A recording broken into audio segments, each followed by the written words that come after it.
रे पेड़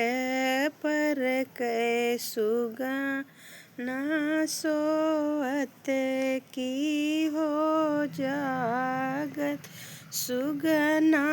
यही रहिया गईनी मोरी बेटी रोवत की हो बिहसत चुप रहा ए माई चुप रहा अवरों से चुप रहा माई बनवा के पात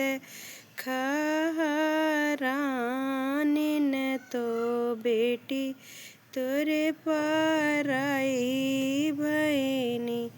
हरे पेड़ पर कै सुगना सोवत की हो जागत सुगना यही रहिया गईली मोरी बेटी रोवत की हो बिहसत चुप रहा ए चाची चुप रहा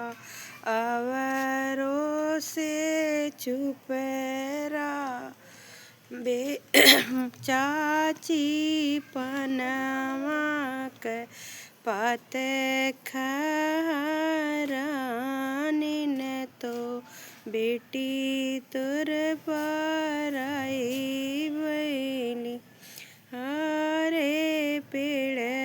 पर कै सुगना सोवत की हो जागत सुगना यही रहिया गईनी मोरी ननद रोवत की हो बिहसत चुप रहा ए भाभी चुप रहा अवरों से चुप रहा भाभी पनवा के पात खहरानिन तो नंद तोरे पराई भैले हरे पेड़ पर कै सुगना सोवत की हो जागत।